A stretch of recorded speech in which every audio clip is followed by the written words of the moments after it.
విశాఖలో ఐద్వా ఆధ్వర్యంలో మహిళలు ఆందోళన బాట పట్టారు. విశాఖ చీరాల బీచ్లలో బీచ్ షాక్ల ద్వారా మద్యం అమ్మకాలను ప్రభుత్వం అనుమతి ఇవ్వడాన్ని తీవ్రంగా ఖండించారు. CRZ-3 ప్రాంతాలను CRZ-2గా మార్చే ప్రతిపాదనపై నిప్పులు చెరిగారు. బీచ్ తీరాలు కాంక్రీట్ జంగిల్గా మారే ప్రమాదం ఉందంటున్న ఐద్వా మహిళా నాయకురాలతో మా విశాఖ ప్రతినిధి మీనా ఫేస్ టు ఫేస్.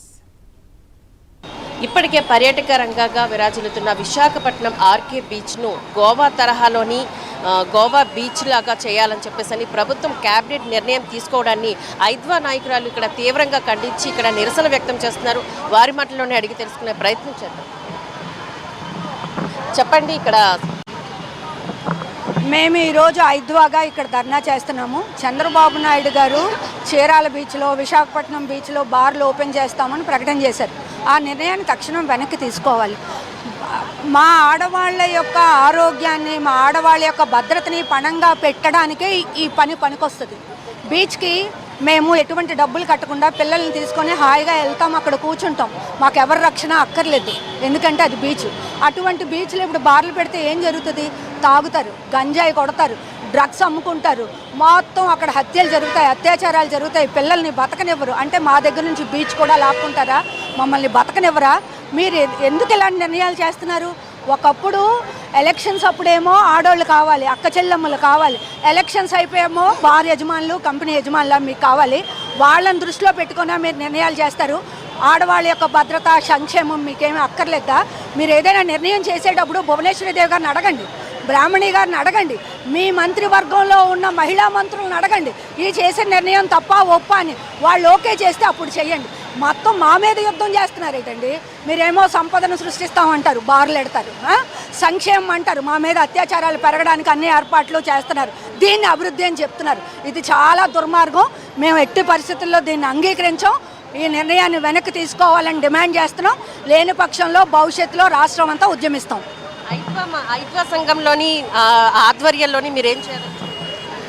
ఇప్పుడు ప్రస్తుతానికి మేము ఒక ధర్నా చేస్తున్నాం. గవర్నమెంట్ ఆలోచించి మేము చెప్పిన పాయింట్లన్నీ పరిశీలించి తన నిర్ణయాన్ని వెనక్కి తీసుకోవాలి. లేని పక్షంలో రేపు రాష్ట్ర వ్యాప్తంగా అన్ని ప్రజా సంఘాలని కలుపుకొని పెద్ద ఎత్తున ఉద్యమిస్తాము. ఆ బార్లు ఏవైతే పెడుతున్నారో వాటిని పగలగొడతాం.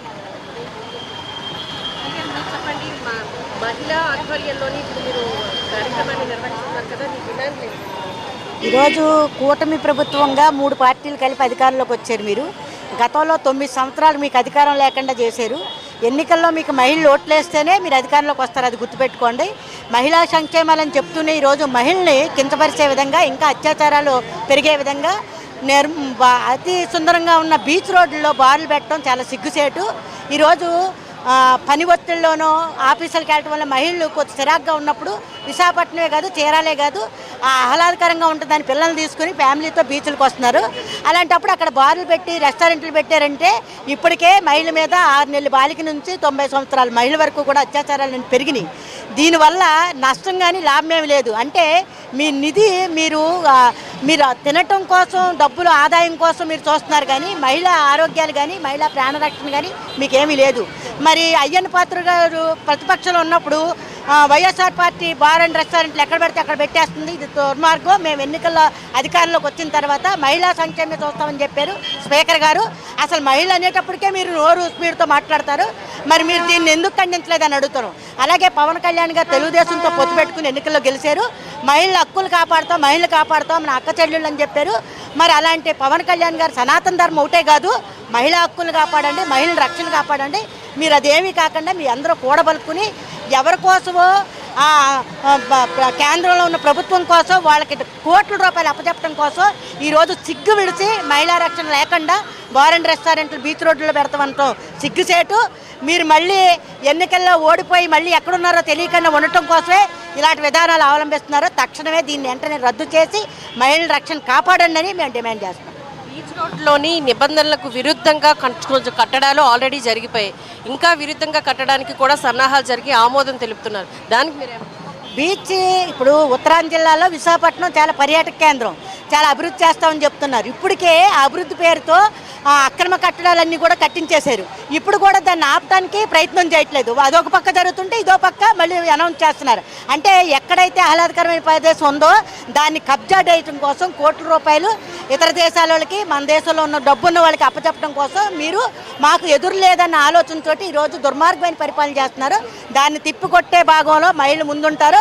ఖచ్చితంగా మీరు మళ్ళీ ఎక్కడికో వెళ్ళిపోవాల్సిన పరిస్థితి ఏర్పడుద్ది. మరి లోకేష్ గారు చెప్తున్నాం, మీ భార్యను అడగండి, మహిళకి మద్యం కావాలో ఆరోగ్యం కావాలో ఆవిడే చెప్పుద్ది. మీ అమ్మని అడగండి.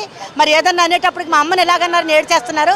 మరి అదే తల్లిని అడగండి, మహిళకి రక్షణ కావాలా, ఆరోగ్యం కావాలా, లేదా మద్యం షాపులు బార్ అండ్ రెస్టారెంట్లు కావాలో ఓసారి తెలుసుకుని మీరు నిర్ణయాలు చేయండి అని మేము డిమాండ్ చేస్తాం.